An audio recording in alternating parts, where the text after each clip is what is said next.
quem mais precisa ser cuidado são os pastores do que os filhos. A maior parte do motivo que eles alegam para mim sobre os próprios pais, às vezes sobre os tios que são pastores, e isso para eles é o que mais confronta. Então, o que eu posso dizer nesses 3 anos trabalhando com filhos de pastores é que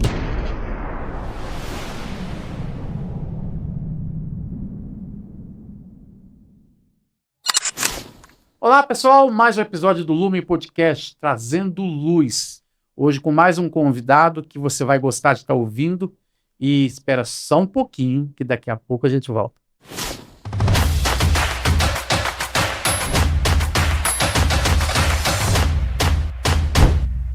Oi, gente, seja bem-vindo ao Lumen Podcast. Que legal que você está aqui de novo. Já aproveita, se inscreve no canal aí, clica no sininho para você saber quando é que a gente está no ar. Dispara o link.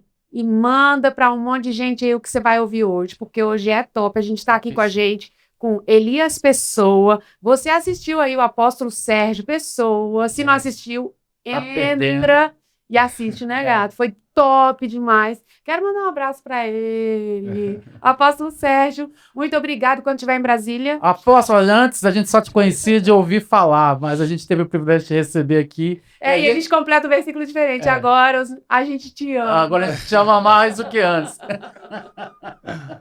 A gente está recebendo Elias Pessoa. Ele é, além de filho do Apóstolo Sérgio, ele desenvolve um trabalho com filho de pastores. Ele tem um chamado para cuidar de jovens. É dono de cafeteria, empresário também. Uau! E eu quero te dar a oportunidade. Seja bem-vindo. Obrigado. Que honra te ter aqui.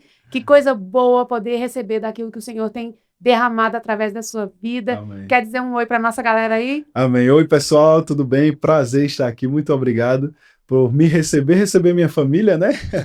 Meu pai esteve aqui, muito bom estar com vocês. Acompanho o projeto de vocês, o podcast de vocês na internet. Para mim é uma honra estar aqui com vocês hoje, viu? Então, oi, galera, e vamos trocar um papo legal aí hoje. Vai ser bom. Vai ser muito bom. Já estamos Amém. gostando, né? Então, você trabalha com jovens. Me explica um pouquinho como é que é esse projeto. Aliás, dizem que filho de peixe é peixe, mas filho de crente não é crente. Né? Tem que aceitar Jesus. Tem que aceitar Jesus. Essa Como é é que massa. foi o seu encontro com Jesus? Você Sim. só te conhecer um pouquinho mais para saber da onde você veio e como é que está sendo o seu Sim. caminhar com ele. Sim, legal. Então, eu falo muito isso, né, para os filhos de pastores, né? A salvação ela é individual. Né? Eu nasci num lar cristão, meus pais já eram pastores de igreja, né? Já tinham uma igreja consideravelmente grande, né? Tinha aproximadamente 300 membros, em Campina Grande ainda, na Paraíba.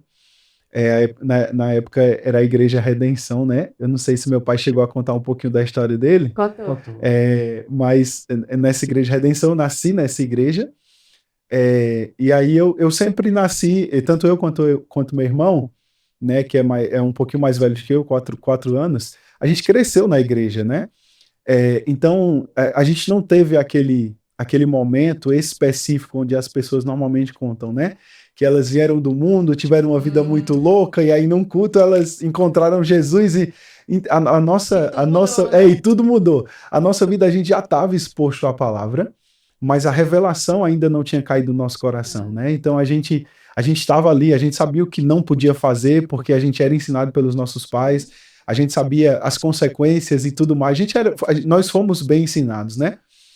Mas eu acredito que ali com 14, 15 anos, onde a gente começou a ter uma noção um pouquinho maior, foi quando a gente saiu de Campina e foi para Jundiaí, São Paulo, a gente começou a ter uma noção maior do que era ser igreja, do que era uma igreja, do que era Deus, na verdade. Mas veja assim, o dia que levantou a mão, porque a minha história é muito parecida com a sua. Eu sou filha de pais evangélicos, fui criada na igreja, então eu sempre amei Jesus. Sim. Eu aprendi a amar Jesus desde pequena. Mas tem aquela história assim, de se você não levantar a mão, você não comprou o passaporte. Sim.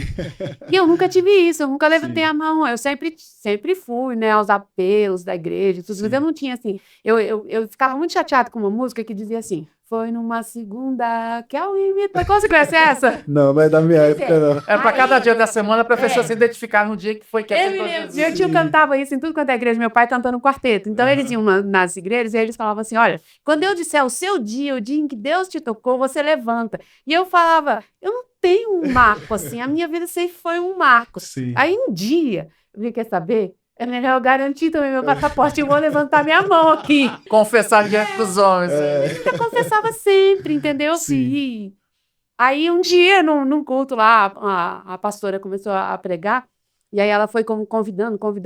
Eu falei, hoje é um bom dia, porque vai ser bem disfarçado, porque o povo vai olhar e dizer, essa menina toca no louvor. Né? Tá envolvida em tudo, e de repente ela vai aceitar Jesus agora, vai ser estranho. Sim. Você tem isso também? Sim. Você tem o dia que você levantou a mão? Você também viveu esse conflito? Sim, eu vivi muito tempo esse conflito, tipo assim, meu Deus, eu vou lá na frente, eu não vou, nunca fiz isso publicamente. O que vocês vão achar de mim? Filho do apóstolo, tá desligado. Né? Exatamente, aí eu ficava naquela, né? Meu Deus, o que é que eu faço? Mas graças a Deus, assim, a gente, por causa do meu irmão mais velho também, e ele, por ser 4 anos, ele entrou um pouquinho no ministério mais cedo do que eu, né? Então eu pude ver tanto meu pai, que era mais velho, como meu irmão, por ser mais novo, idade parecida. Eu fui entendendo, de fato, que eu tinha que buscar o meu relacionamento com o Senhor de forma individual. E que isso não estava atrelado somente a ir para a igreja. Então, esses 14, 15 anos foi quando essa chave virou na minha cabeça, de tipo assim, eu preciso... de fato, dedicar minha vida ao Senhor, né? Não só os anos de fé do meu pai, os anos de entrega do meu pai não vão garantir o meu lugarzinho no céu, né?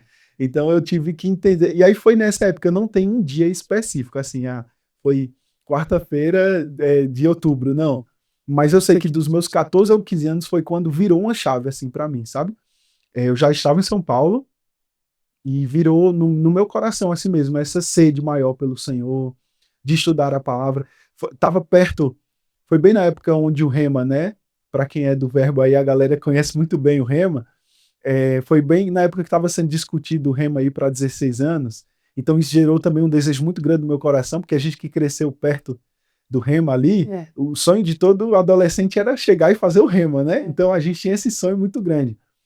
Então quando baixou essa expectativa aumentou. Então eu falei, cara, eu tenho que realmente me dedicar a isso. Não ser só ir pro culto, brincar, correr na igreja, dar trabalho para as tias, porque eu e meu irmão, a gente deu um pouquinho de trabalho para as tias de DI. Mas a gente entendeu, assim, graças a Deus. Então não tem um dia específico. Mas eu sei que nessa faixa de 14, 15 anos foi quando Deus realmente me encontrou ali, sabe?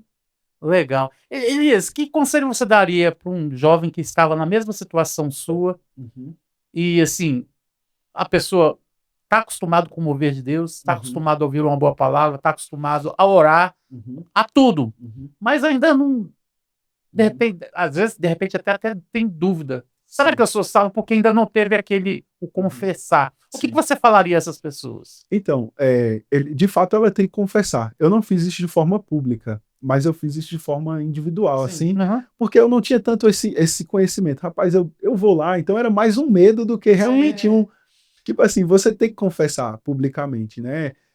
Seja com pessoas exclusivas, talvez o seu pastor, o seu líder de jovens, alguém, ou buscar conselho em relação a isso, né?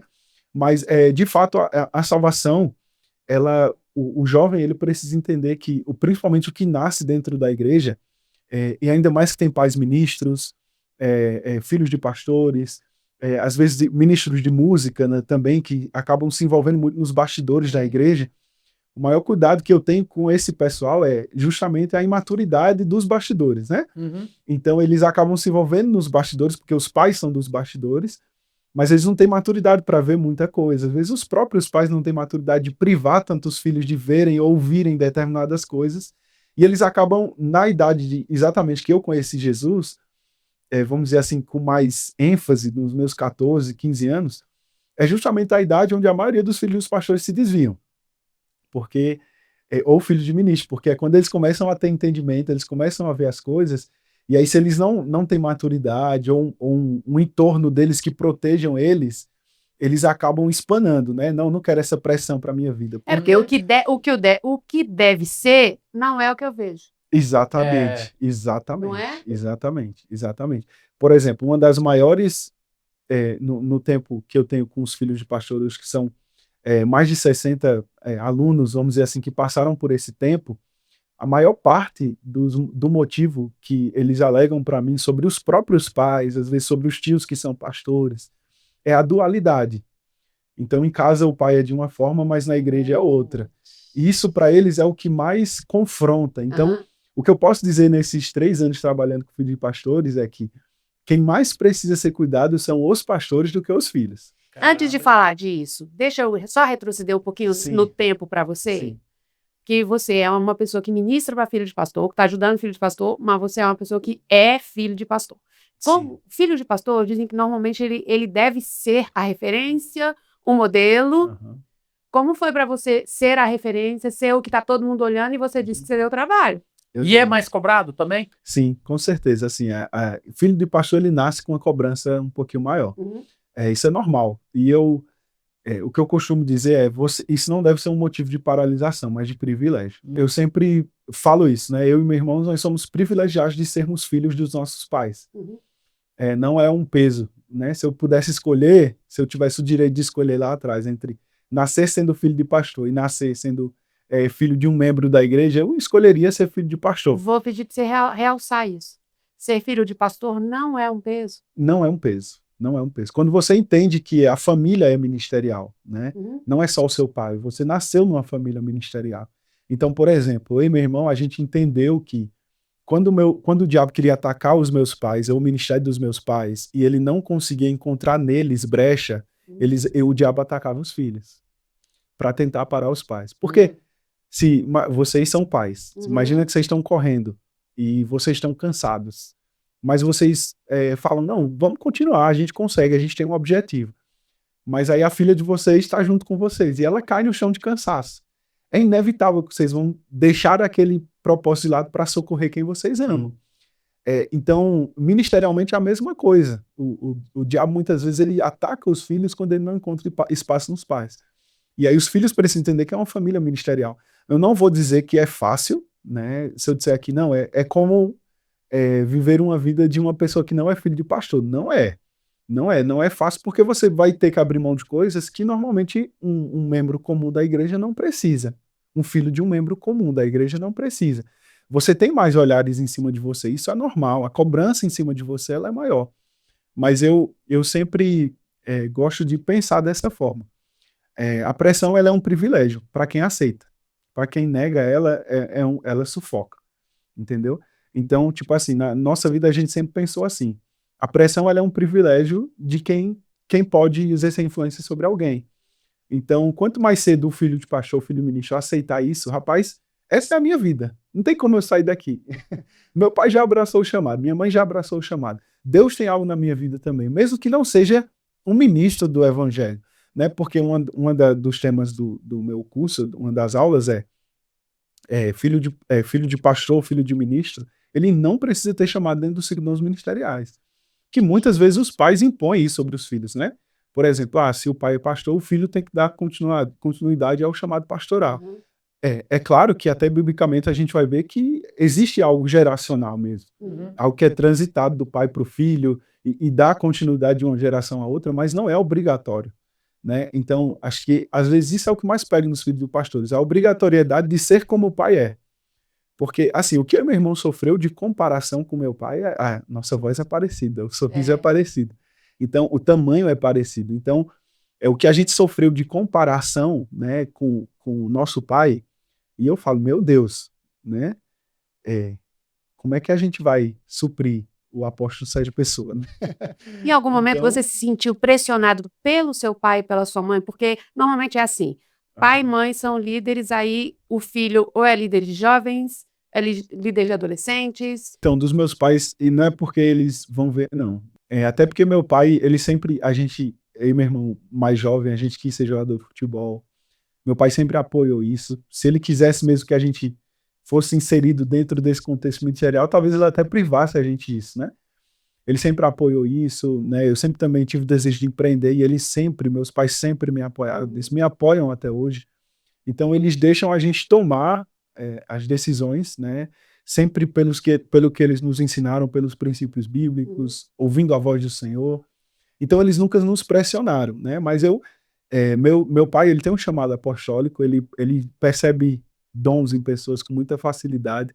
Eu tenho uma história engraçada, porque eu cresci ouvindo que eu era um profeta, né? Eu cresci ouvindo que eu era um profeta. Até o meu nascimento, eu não sei se meu pai chegou a compartilhar isso no off com vocês, mas não. meu irmão, ele queria ter um irmão, né?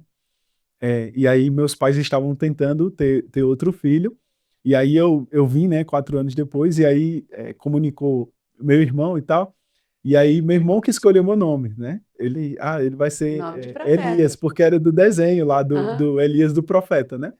Ele vai ser o profeta Elias, o profeta do fogo, né?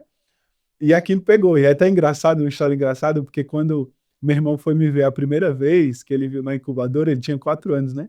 Aí ele chega, ué, papai, cadê o fogo?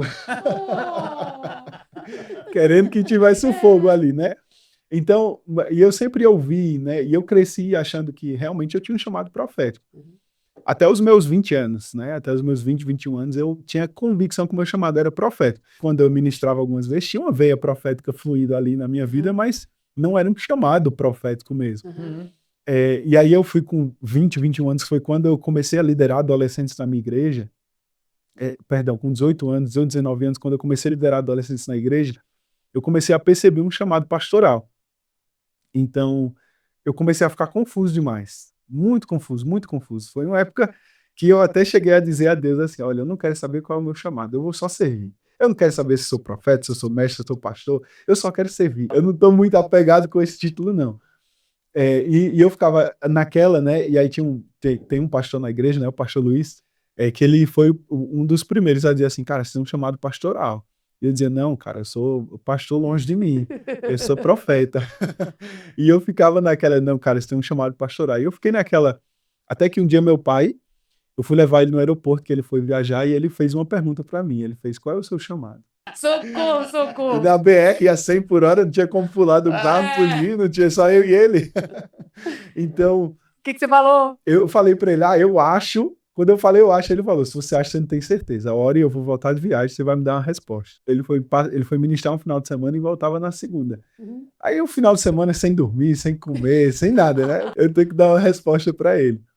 E aí eu orei muito, e eu já tinha uma nota a respeito disso no meu coração, mas eu não tinha confiança nela, né? E aí eu fiquei orando, e eu pensei, bom, eu ainda não tinha plena convicção, mas eu sabia que ele sabia. E eu falei, eu vou dizer que é isso, porque se eu tiver errado, ele me corrige. E se eu tiver certo, é isso mesmo. Ele vai dizer, você tá certo. Aí ele chegou de viagem, a primeira pergunta que ele faz, e aí? Você já tem a resposta? Eu falei, eu sou um pastor. Uau. E do jeito que eu falei, o carro ficou em silêncio. Ele nem disse que eu estava certo, nem que eu estava errado. E aquilo para mim foi o cúmulo. Porque Você queria uma confirmação? Eu queria, porque eu não estava 100% convicto ainda. A minha estratégia foi, eu vou usar da convicção para ele dizer, ou você está certo ou você está errado. Vou instigar meu pai a falar alguma coisa. E eu não disse nada. E aquilo para mim, a gente foi 40 minutos até chegar em casa e ele não disse nada. E eu fiquei por dentro, meu Deus, e agora? Será que ele acha que eu sou, que eu não sou? E eu fiquei naquela e eu falei, e aí, pai? Ele, é isso? Você é pastor? E ele não falou nada. E aquilo ficou no meu coração, né? E aí, o próprio Deus foi confirmando, né? E eu entendi depois. Como a gente assim? Conversou sobre Como isso. assim? Não voltou esse assunto no almoço, na janta, nada? A gente conversou sobre isso mais pra frente, né? Mais pra frente, mas naquele dia você se deu por vencido? Me dei por vencido. Acredita Sério? nisso? Vai ter volta. Viu? Vai ser melhor não insistir. Deixa, na hora que eu pegar ele, na hora que ele estiver rindo bastante, eu pergunto. Foi cruel, apóstolo, foi cruel. Mas assim, eu tenho uma coisa que eu entendo hoje, né? Hoje eu consigo enxergar isso com mais clareza. É que essa convicção tinha que partir do Senhor. Hoje, já estando, né? Já fazem 3 anos que meu pai me separou para o treinamento pastoral. Se não tivesse sido Deus que tivesse me confirmado, tivesse sido meu pai, eu já tinha desistido. Sério? Se meu pai tivesse me colocado nessa posição, eu já teria saído fora. Não, mas conta. Vai ver na hora que ele perguntou para ele, pro pai dele, o pai dele falou assim: é isso mesmo, meu filho. E Deus falou assim: não, Deus fala para ele, não abra a boca. Conta pra gente como que você voltou nesse assunto antes de contar essa parte. Então, aí depois a gente conversou, né, sobre o chamado, eu falei para ele, falei a respeito das minhas dúvidas, só que meu pai ele é muito prático. Então, meu pai ele sabia que a forma onde eu ia entender as coisas, que é o meu maior conselho para os jovens, é sirva na igreja. É lá que você vai entender. Se eu não tivesse assumido, porque quando eu tinha 18 anos, foi quando meu pai me chamou para liderar os adolescentes, Eu trabalhava numa loja como vendedor. E aí eu cheguei em casa por volta de 6h30, 7 horas. Meu pai estava sentado na mesa de cozinha, ia jantar. E aí eu comecei a comer. Meu pai olha para mim e fala: Elias, que tal você assumir os adolescentes da igreja? Na época nós já tínhamos um trabalho muito bem feito com a juventude, só que começou a chegar muitos adolescentes na igreja que não se encaixavam com os jovens e não se encaixavam com o culto da igreja. Então eles ficavam meio soltos. E aí meu pai falou: que tal você começar o trabalho com os adolescentes da igreja? E eu fiquei, meu Deus. Ele falou: começa um trabalho. Tinha 4, 6 adolescentes, e a maioria deles eram meus amigos. Ele falou: pega aquela salinha lá em cima da igreja, começa um tempo com eles lá, vai conversando com eles. E eu falei: amém, tá bom, vamos lá. Eu já tinha me formado no Rema, e eu comecei o trabalho com os adolescentes. E aí foi depois de 6 meses, 1 ano, que começou a aparecer e ficar claro no meu coração, e até o próprio Deus comunicar ao meu coração sobre o chamado pastoral. Porque eu estava cuidando de adolescentes. Então, se eu não tivesse aceitado isso, se eu não tivesse servindo na igreja, talvez isso fosse prolongado, né? Essa informação só viesse mais para frente. Então, é o que eu falo para o jovem, porque fica eu não sei como é aqui em Brasília, mas a maioria dos lugares que eu vou é assim. O jovem, ele tem, de forma pura até, uma busca muito incessante para descobrir qual é o chamado dele. Só que ele está buscando isso com 15 anos, com 16 anos, com 17 anos, com 18 anos. E Deus pode mostrar isso para ele com 12 anos, com 10 anos, ele pode ter clareza, mas ele não vai estar pronto para viver isso. O que é que vai fazer ele estar pronto? É estar inserido dentro do contexto igreja. Não existe lugar melhor para se preparar para o chamado do que estar dentro do contexto igreja. Então, servindo na igreja, vendo os bastidores da igreja, então foi quando, voltando ao tempo da conversa com meu pai, foi basicamente isso: olha, eu já estava liderando adolescentes, continue fazendo o que você está fazendo. O que você precisa tirar de dúvidas e ter certezas no lugar onde você está, entendeu? É servindo ao Senhor que você vai encontrar as respostas que você precisa. Então, esse foi o teor da conversa. E aí, com o tempo, né, até hoje, tem coisas que ele vai me mostrando, vai me ensinando no pastoreio, né? Tem coisas que ele me permite passar porque é necessário, né? E eu fico imaginando, né? Eu fico imaginando ele como pai, né, vendo o filho, e já foi motivo de conversas nossas, né? Eu acho que se tem pastores que estão ouvindo e que trabalham com seus filhos, talvez se identifiquem.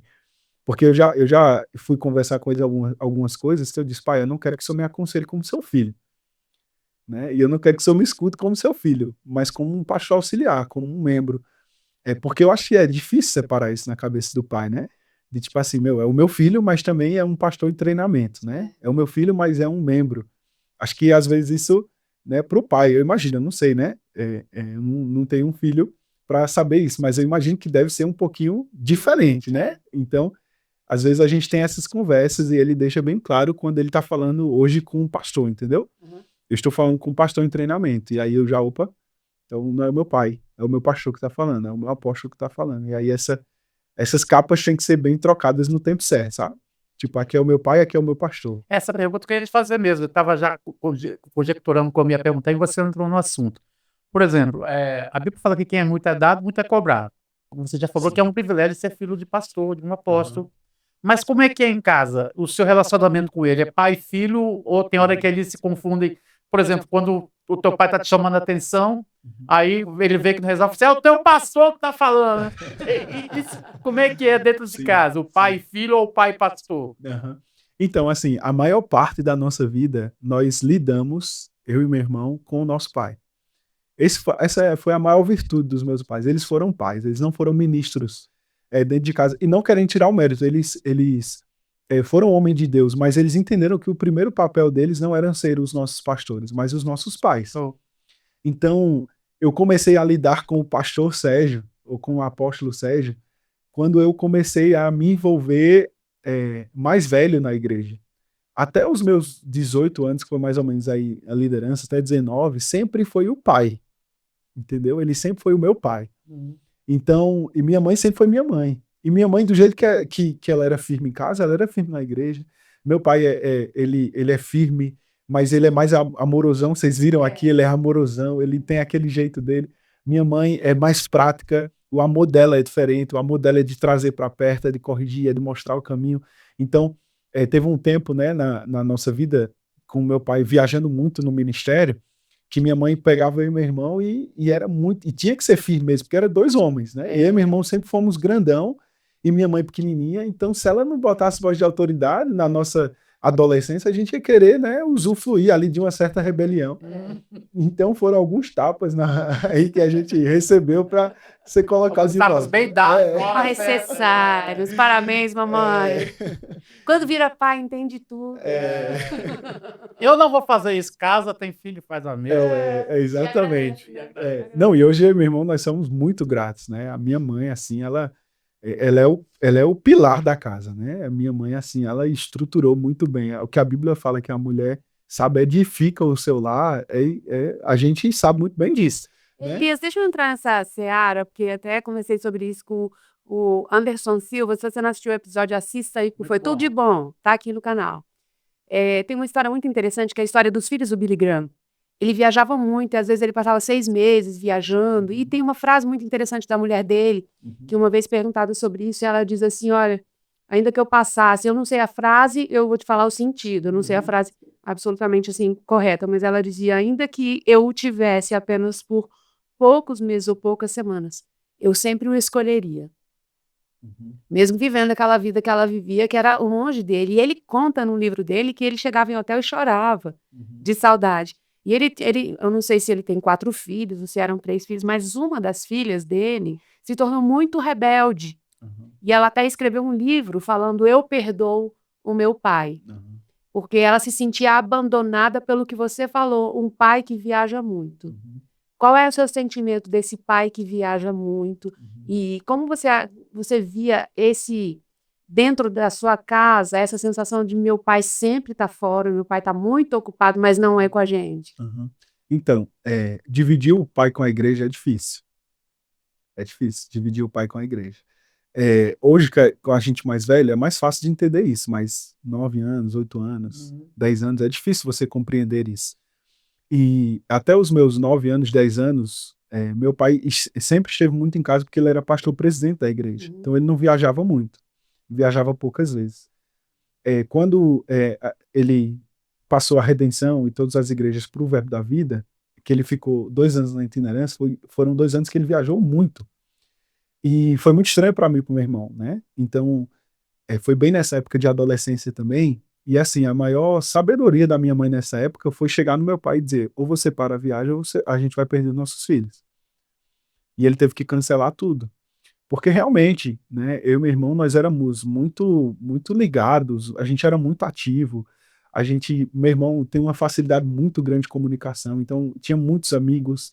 E o diabo sabia o chamado que a gente tinha, né? E o diabo queria, de certa forma, tanto parar os meus pais como atrasar o nosso chamado, né? Bagunçar a família. Então, minha mãe fez o que dava até onde dava como mulher, como mãe. Mas ela sabia que chegava uma hora que tinha que ser o pai. Que sensibilidade a dela. De dizer, olha, o que você não tá vendo, eu tô vendo, presta atenção, porque não vai dar bom. E os pais, eles têm que entender isso, porque a gente sabia que a gente nós respeitávamos minha mãe demais, respeitamos ela até hoje. Mas tinha coisas que ela falava 3, 4 vezes e nós não obedecíamos. E que se meu pai dissesse uma vez, a gente parava na hora. Às vezes até com olhar. A voz de comando, a autoridade, a presença masculina dentro de casa. Então, minha mãe, ela teve que chegar no meu pai um tempo e dizer, você para com as viagens, a gente perde nossos filhos. E meu pai parou tudo e veio para casa e começou a colocar as coisas em ordem. E ele só volta a viajar quando ele entende que as coisas estão no seu devido lugar, né? E aí dá para equilibrar as duas coisas e caminhar com as duas coisas. Então, a gente sofreu um pouco com a viagem dele, né? Por exemplo, tem uma coisa que a gente fala, né? Sentir abandono, Elias? Abandono não, porque meu pai sempre foi muito amoroso. E meu pai sempre foi muito presente. Então, mesmo que ele viajasse, ele ligava, quando ele voltava era uma festa, ele trazia presente. E quando eu falo de trazer presente, é que ele não tentava suprir a falta dele com presentes. Mas ele fazia questão de dizer, olha, eu estou indo porque eu preciso ir. E eu me importo, né? O presente era o Exatamente. Então a gente sempre viu meu pai cuidar muito bem da nossa família, entendeu? E eu falo isso hoje, eu acho que eu nunca falei isso pra ele, né? É a primeira vez que ele vai ouvir eu falando isso. Uma declaração de amor. A admiração que a gente tem, né? Porque meu pai, ele assumiu uma responsabilidade muito grande com 15 anos. Quando o pai dele saiu de casa e ele teve que ser, como o filho mais velho, tomar conta da casa com 3 irmãos, né? Ele mais 3 e a mãe. Então, meu pai, ele não teve um exemplo de pai, entendeu? Meu pai, hoje, eu tenho um exemplo de pai para fazer com meu filho, mas meu pai não teve. Então, tipo assim, tudo que ele fez foi Deus que ensinou ele a fazer, entendeu? Então, tipo, foi a palavra. Então, até os erros dele, até os acertos dele, até coisas que ele errou, eu e meu irmão, a gente olha e fala, cara, a intenção do coração dele foi acertar, sabe? E tanto que minha mãe também. Minha mãe veio de uma família mais estruturada. Meu avô, ele era muito rígido por parte de mãe. Minha avó também. Quando meu avô faleceu, ele sempre foi casado só com a minha avó. Então, era uma outra estrutura familiar. Mas mesmo assim, minha mãe também teve que submeter a palavra, receber do Senhor orientações de como cuidar da gente. Até nessa questão que para mim é uma virada de chave na nossa família. Foi quando minha mãe realmente teve que intervir Minha mãe sempre apoiou o chamado do meu pai, né? E hoje o meu pai só é o que é por causa da minha mãe. Não tem outra, a gente sabe disso. E a gente que convive, a gente sabe disso. A gente sabe o tanto que minha mãe puxou o meu pai, o tanto que minha mãe corrigiu meu pai em bastidores e em outras coisas, e que hoje meu pai só é o que é por causa dela, entendeu? Então. Fica a dica vou falar nada, gato, vou falar nada. Fica a dica para vocês aí. Não, fica a dica para mim também. Então a gente viu isso e a sabedoria da minha mãe dizia: você precisa voltar, você precisa cuidar do seu primeiro ministério, da sua primeira família. Que hoje esse seria o meu maior conselho para todos os pastores: cuide da sua família, entendeu? Eu até estava conversando com um amigo meu aqui de Brasília ontem, e ele estava falando um pouquinho sobre a realidade dos pais dele, né? O pai dele é pastor de um ministério e a mãe dele não tem chamado, e a mãe dele fica em depressão porque não tem o marido fica triste porque não tem a esposa no ministério, e cada um fica correndo para um lado. E ele disse que ele teve que sentar com o pai dele. Hoje ele é maduro, ele é um homem de Deus, o menino no caso, então ele tem essa maturidade de saber conversar com o pai. E ele me dizendo ontem, eu fiquei impactado com isso. Ele disse: olha, eu não tenho autoridade de te aconselhar, porque eu sou seu filho. Mas eu vou te dizer uma coisa. Você casa com a igreja, minha mãe não. A responsabilidade é sua, não dela. Você está querendo que ela viva uma coisa que ela não quer. Então, assim, não entrando no mérito desse exemplo no caso, mas, por exemplo, tem pessoas que descobrem um chamado pastoral com 30, 40 anos e já tem 10 anos de casado, e a esposa não sabia que o camarada tinha um chamado pastoral, e aí acaba herdando, né? Isso. Cai no colo dela, uma coisa de repente que ela não queria. Isso, e aí o marido quer que a esposa aceite um chamado que ele levou 40 anos para aceitar. E quer que ela aceite em 2 anos. E viva como ele vive, sendo que ela não tem chamado para isso. E aí o conselho do menino para o pai foi: mais importante para Deus do que a igreja é a sua família. Então, eu acho que é esse conselho, né? Não falando para os pastores que estão com problema familiar largarem a igreja, mas equilibrar os pratos, né? E ser a mesma pessoa, o mesmo carinho que você dá para um membro, dê para o seu filho. Porque eu ouvi isso, e assim, eu lembro de estar... A esposa também, né? E para a esposa também. Nesse caso aí, era a esposa que estava se sentindo... Sim, abandonada, de fato, né? Porque o marido se abraçou tanto com a igreja e com o ministério que esqueceu o primeiro, que é a família, né? Então, eu lembro de estar aconselhando um dos alunos que fazem parte do projeto Jovens Ministros, e era dentro desse tempo, né, de aula e tudo mais, eu faço uma hora ao vivo com cada um, individual com cada um, para poder ouvir eles e entender. E ele olhar para mim assim e dizer: cara, eu vejo meu pai abraçar todo mundo, beijar todo mundo, meu pai nunca me deu um beijo. E aí você vai dizer o quê para esse jovem? Tipo, guarda o seu coração. Ele já sabe, ele cresceu na igreja, ele sabe que ele deve guardar o coração dele. Sabe o que você vai falar? A não ser orar por ele e buscar uma forma, que hoje é a minha oração, é se levantar pessoas mesmo, se levantar Deus, colocar no coração de pessoas aí. E também humildade no coração dos pastores de buscar ajuda, cara. Porque realmente o tanto de famílias que estão sendo prejudicadas porque os pais não estão cuidando e olhando para o futuro, né? Que são os filhos. né? Meu pai vai fazer 60 anos. Daqui a pouco o legado dele ele não vai ter o vigor que ele tinha 10 anos atrás. Não vai ter o físico, nem a cabeça, porque cansa. Cansa, eu falo, pai, meu Deus do céu. Às vezes ano passado eu viajei um pouquinho para ministrar mais, e eu olho para ele e falo, meu Deus, o senhor faz isso há 30 anos, como é que só aguenta? Sobe avião, desce, aí vai 2 horas de carro, aí ministra, aí volta, aí dorme 2 horas, aí pega avião de novo. E o povo acha que é fácil. Não é muito desgastante. Mas o que eu falo pro filho é que às vezes os pastores esquecem do futuro, né? Tipo, eu e o meu irmão, nós fomos preparados para continuar. E hoje nós entendemos isso. Nós fomos preparados pelo Senhor. Não foi só pelo meu pai, foi por Deus para continuar um legado da nossa família. Existe uma unção sobre a nossa família, não é só sobre o meu pai. A unção está sobre a família. E como família, nós temos a missão de continuar isso. Aprove Deus que Deus nos chamou para o ministério. Tanto eu quanto meu irmão, nós chamamos chamado ministerial. Mas se não tivéssemos, se nós fôssemos juízes, advogados, jogadores de futebol, qualquer outra coisa, nós sabíamos que nós tínhamos uma unção para continuar no legado da família, aonde a gente estivesse. Se fosse na advocacia, fosse em qualquer outro lugar, nós íamos continuar a mesma unção da família, o legado da família, sabe? Então, eu acho que às vezes os pais podem voltar os olhos para isso. E a minha oração se tiver algum pastor aí que tem esse projeto no coração, coloque para fora, para cuidar de pastores, assim, sabe? Voltado para a família, tipo assim, porque às vezes cuida de pastores voltado para a igreja, né? Para o pastor ser um melhor pastor para a igreja, né? Para ele ser um líder melhor na igreja dele, mas às vezes voltar para cuidar da esposa, cuidar dos filhos, é muito importante. Elias, vou fazer uma pergunta para ele assim, eu fugi um pouquinho do tema aqui, mas faz parte da família aí. A gente sabe que você está dentro de uma família pastoral, apostólica. É um bônus ou um ônus você ser filho de pastor na hora de escolher uma namorada? Chove na horta ou não? Você Ele é solteiro. Então, mas... Eita, vou fazer propaganda dele agora. Não, pois é. Eu tô noiva, ela vai ver.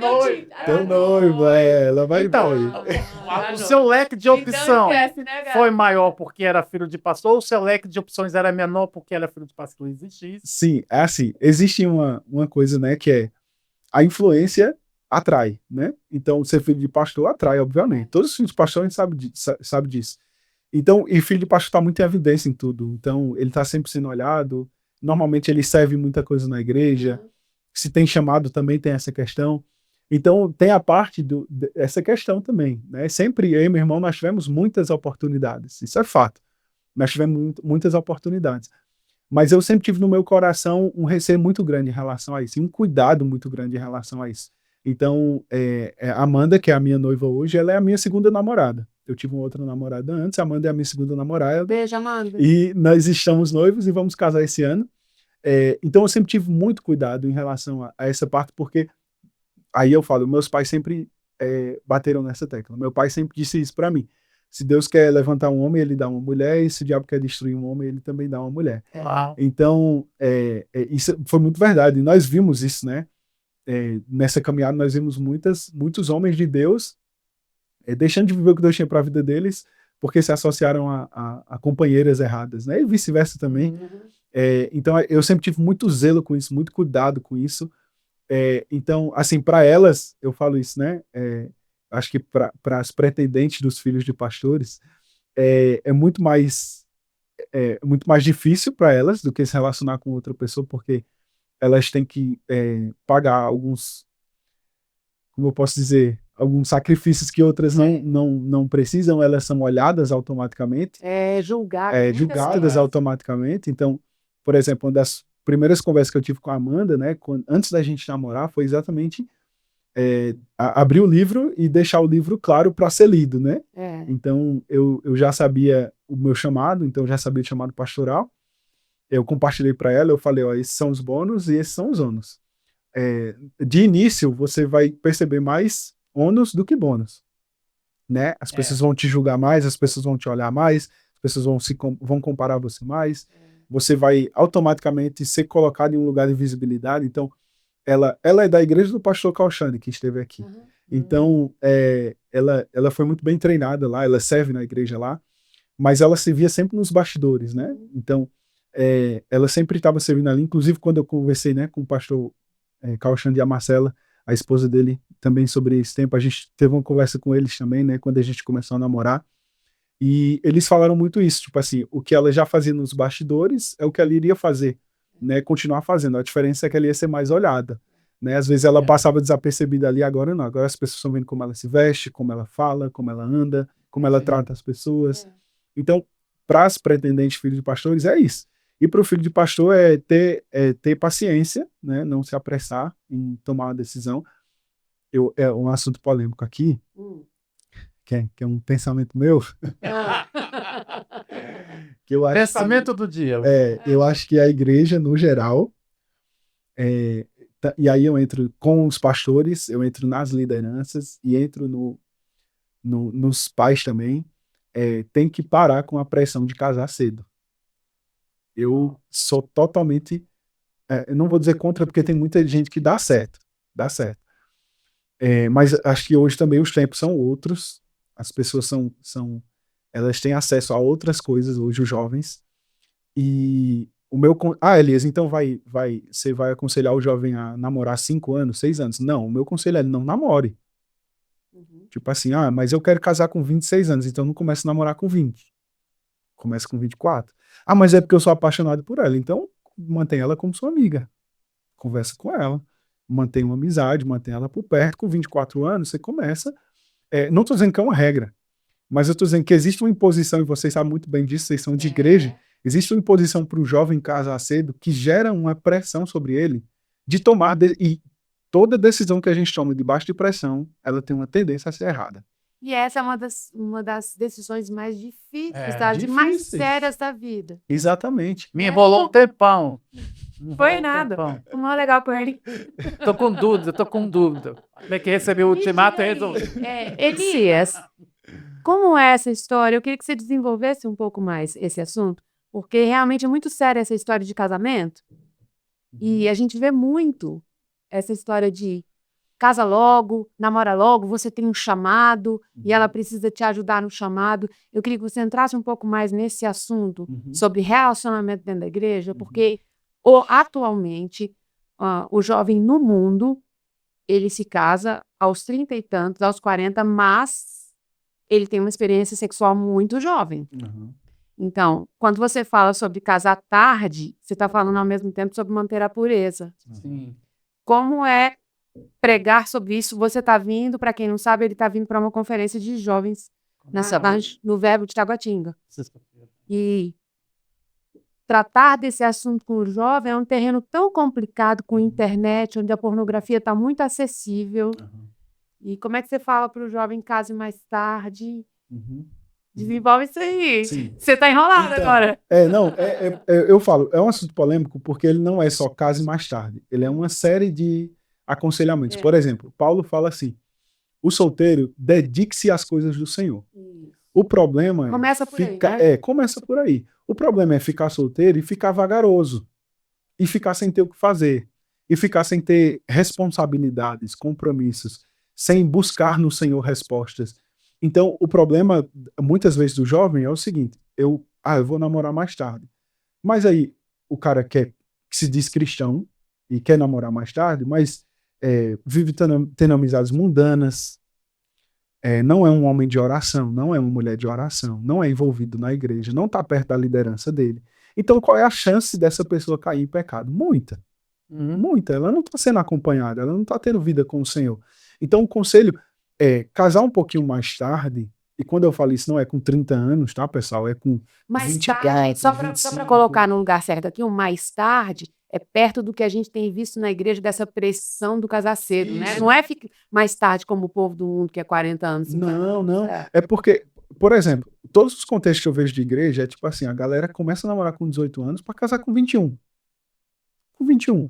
E eu vou dizer, com 21 anos eu não tinha maturidade para casar não, gente. Eu não sei quem é que tem hoje em dia, com 20 anos, maturidade para casar. Eu já vi pessoas casarem com 20 anos, com 21 anos e dá super certo. E glória a Deus por isso, glória a Deus. Não estou dizendo que vai dar errado, não estou estabelecendo uma regra aqui, não. Mas eu estou dizendo que, às vezes, coisas são atrapalhadas pela imaturidade, que 1 aninho depois, 2 aninhos depois, ia ser muito diferente. inclusive para quem tem chamado. Então, para quem tem chamado, por exemplo, até os meus 20 anos eu não tinha certeza do chamado pastoral. A minha escolha de pretendente é totalmente diferente quando eu entendo que eu tenho um chamado pastoral. Então, se eu sei que eu tenho um chamado profético, que é até onde eu achava, eu não vou buscar, a pessoa na minha cabeça, ela tem que estar apta a viajar, porque na itinerância eu vou viajar. A pessoa tem que entender que a minha personalidade, a minha postura em algumas coisas vai ser diferente. Com o chamado pastoral, é totalmente diferente. Eu tenho que buscar uma pessoa que fixe os pés em um lugar e não esteja preocupada de sair dali. Entendeu? Então são dois perfis de pessoas totalmente diferentes. Uma pessoa é aventureira, vai aquilo, e a outra pessoa é tranquila, calma, não, vamos estruturar uma coisa aqui, vamos pensar no longo prazo, vamos pensar em estruturar uma coisa a mais para frente. Então, às vezes, o jovem se precipita nisso, principalmente o que tem chamado. Porque ele fica, eu entendo, e eu não vou negar isso. O tempo que eu estive solteiro, me fez falta ter uma companheira. Me fez falta ter uma namorada, uma noiva, até justamente para me proteger de certas situações, entendeu? Então, eu estava exposto a certas situações por estar solteiro no ministério, que tendo uma companheira, você não sofre esse tipo de coisa. Então, eu sei, às vezes, a pressa de bom coração de quem tem ministério, ou até do jovem mesmo, que não tem ministério, isso é para todos, não, eu quero me privar, eu quero privar a minha chance de errar. Mas assim, você não erra porque você está com uma pessoa, ou você acerta porque você está com uma pessoa, você não erra porque você tem o Senhor. Então esse é o princípio. Eu não vou não vou errar aqui porque eu não quero trair a minha esposa, ou não quero trair a minha namorada, ou não quero trair minha noiva. Não, eu não erro aqui porque eu não quero entristecer o Espírito Santo. Ponto. Então, o ministro lá, que é jovem, ele vai viajar num lugar e ele é assediado por uma menina e é convidado para fazer alguma coisa errada. Se eu tivesse namorando, eu não teria feito. Então tem alguma coisa errada. Você não tem que não fazer porque você está namorando, você tem que não fazer porque é errado. Exatamente. Esse é o princípio. Então, o que eu falo para o jovem é não tardar como o mundo tarda. Porque o mundo é o quê? Eu vou viver tudo que eu tenho para viver. Quando acabar a minha bateria social, eu arrumo uma mulher para passar o resto da minha vida.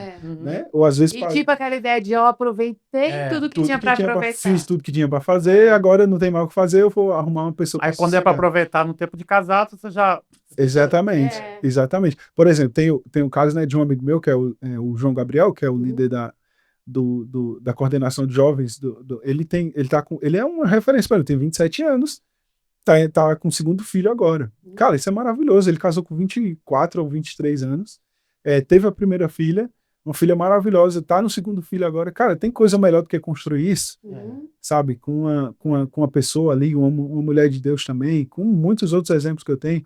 Então, meu próprio irmão casou com 24 anos. Então, eu acho que, assim, a minha luta contra é casar com 20 anos, com 18 anos. Dá certo, gente, dá certo, pelo amor de Deus, não jogue você que é casado com 18 anos e tá aí 20 anos de casado, glória a Deus pela sua vida.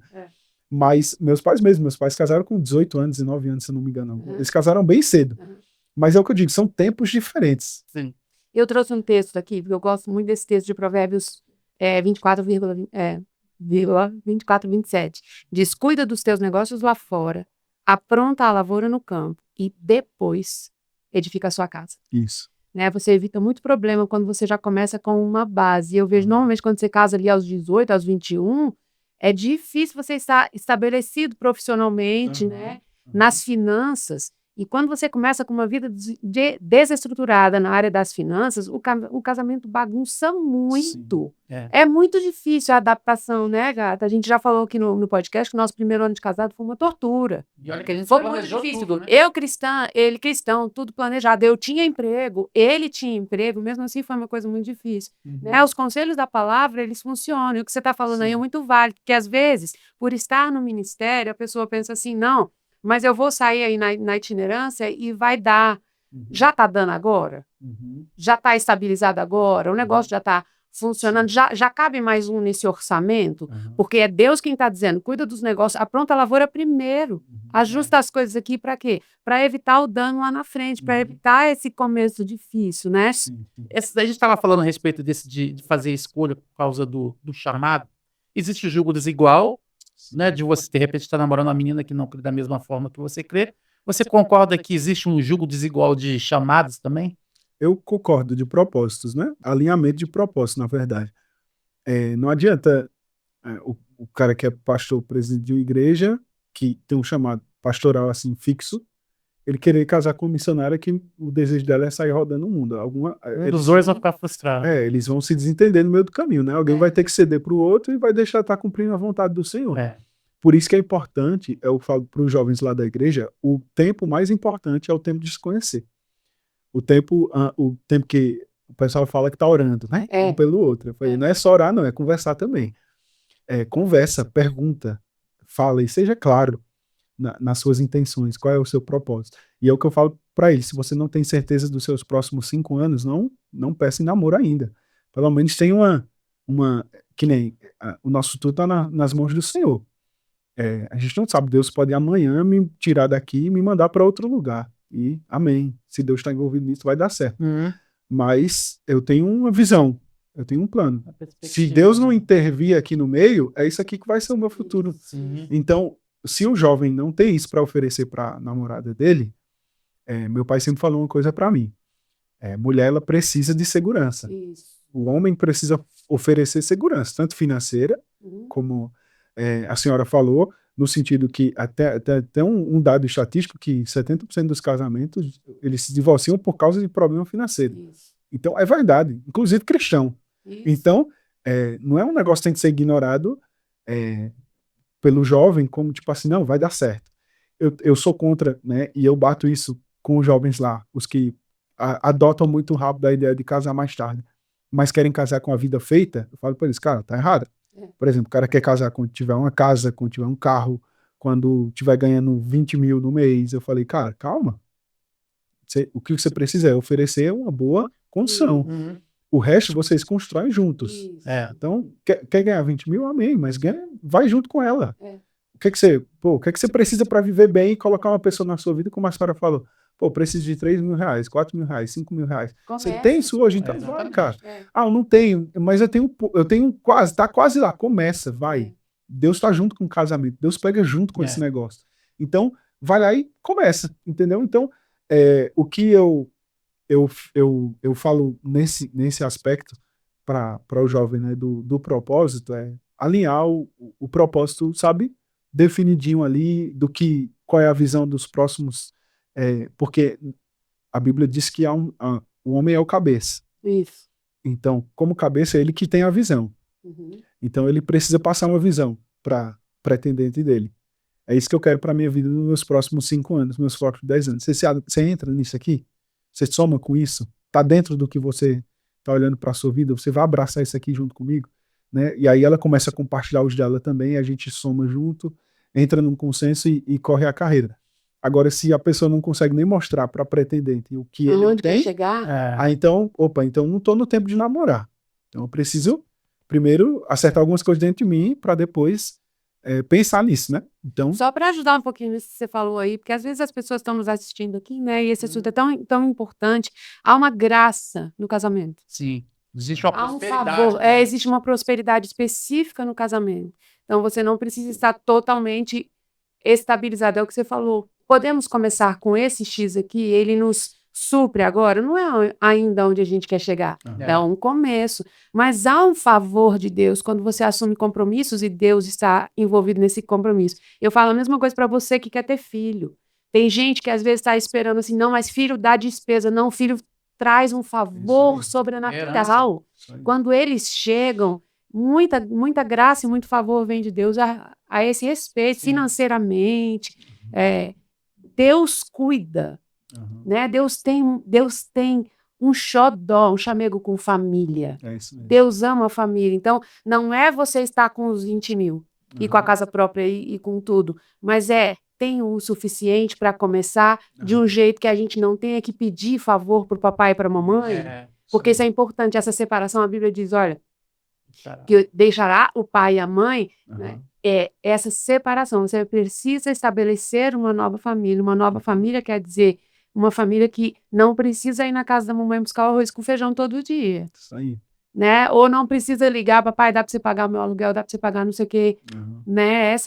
Pode existir, de repente, uma época, fase que tenha entrado nessa circunstância. Mas é uma circunstância. Sim, não é o normal, né? Eu queria falar com você um pouquinho, como foi que surgiu esse projeto? Antes de entrar no projeto, eu quero fazer uma pergunta, já que a gente está falando de casamento. Uhum. Na verdade, hoje em dia, eu não sei se na minha época tinha... Não, até hoje em dia. Tinha que minha época, não vejo a gente velho. Não, na minha época de namoro. É claro que a gente ainda continua namorando. Mas existia aquele nome de namoro de corte. Uhum. Isso assim que é legal. Que não podia beijar. Uhum. Né? Então, a gente vai namorar, só que a gente só vai beijar depois do casamento. Eu, particularmente, eu acho isso preocupante. Por quê? Por causa dos dias de hoje. Não, a gente cuidou de jovens e a gente viu casos que faziam esse acordo. Olha, nós não vamos nos beijar enquanto a gente estiver namorando. E depois explodiu a bomba de que a pessoa... Não era chegada. Ixi, vou logo assim. Nós acompanhamos 2 casos assim. Sim. Então, isso deixou a gente meio armado, meio preocupado. Porque uma coisa é eu e ele nos desejamos sexualmente, porque isso faz parte, mas a gente resolveu ser santo nesse relacionamento. Outra coisa é a pessoa que tem dúvidas em relação à sua sexualidade, diz, nós não vamos beijar, porque a gente vai deixar isso para o casamento. E um dos casos que a gente acompanhou na lua de mel, o negócio já deu errado. Se escondendo, né?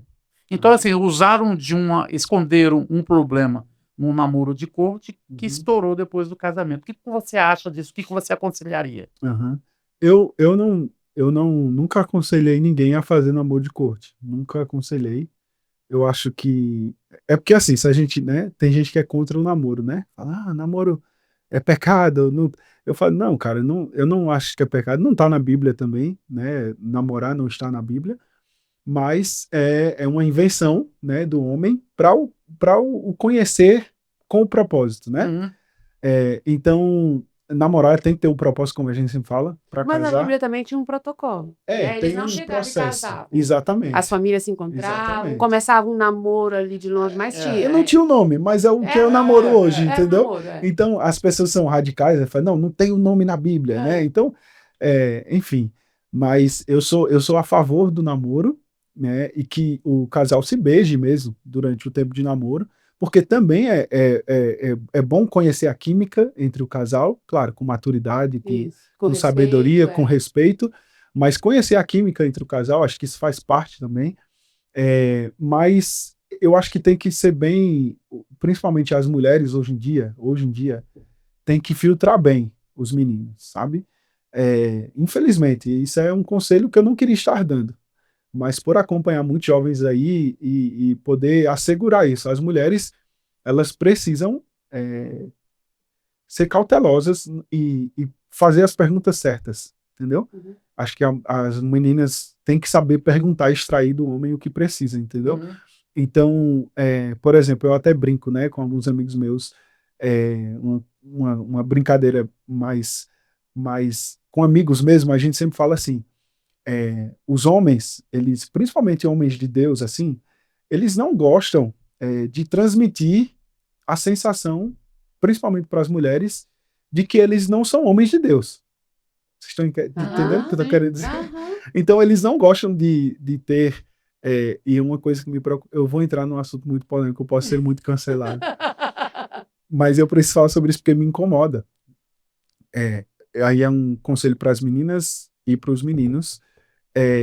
Muita menina querendo o homem com jeito de mulher, com trejeito feminino, e homem querendo se comportar como mulher, mas se considera homem, mas às vezes fala como menina, se porta como menina, e eu fico preocupado com isso dentro da igreja, sabe? Porque para mim homem é homem, mulher é mulher, cada um tem a sua importância, o seu valor, o seu jeito, e fica muito perigoso para a mulher querer se envolver com um homem que tem trejeito de mulher, mas é homem. Até quando ele vai ser? Entendeu? Então, se você gosta de homem, procura um homem. Aí fica, né, a Júlia, né? Júlia jovem, ela vai me entender aí. As mulheres têm uma preocupação com os heterotop, né? Que heterotop é aquele Homem meio... Então tem um preconceito. Eu não entendo muito bem do porquê do preconceito com esse nome, né? Mas tem que é um homem meio machista, alguma coisa assim, sabe? Alguma coisa assim. Então eu não quero entrar no mérito do heterotop, mas elas estão usando isso para não querer homens masculinos.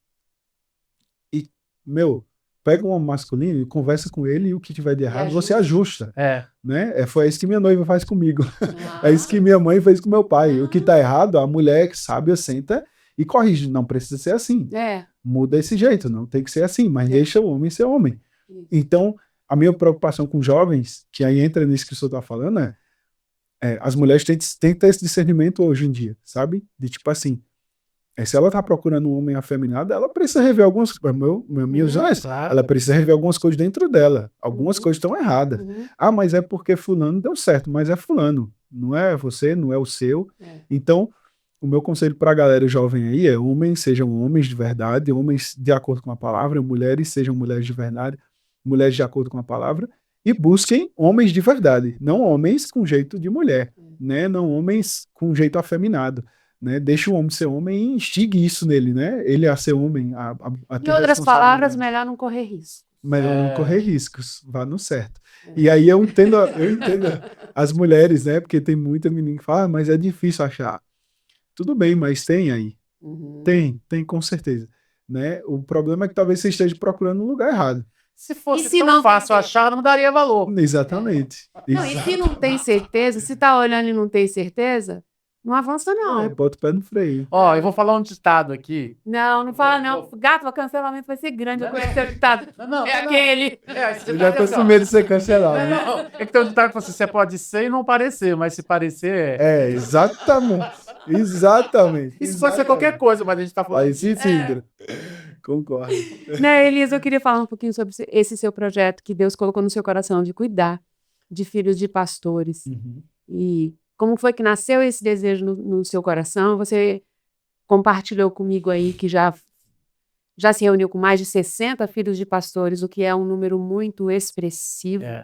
Então, eu queria que você falasse um pouquinho sobre o projeto e depois a gente vai conversar um pouquinho sobre como é cuidar desses meninos. Como nasceu esse projeto primeiro para depois, né? E a gente dá andamento por aí. Como eu falei anteriormente, né? Por ter nascido nessa posição de filho de pastor, filho de ministro, às vezes eu senti falta de apoio, entendeu? Como filho de pastor, filho de ministro. Porque por mais intimidade que você tem com seu pai e com sua mãe, tem coisas que você não sente a vontade de conversar com eles. Porque são seus pais. Faz parte. Faz parte, isso é normal. E você, às vezes, quer conversar com uma pessoa de fora.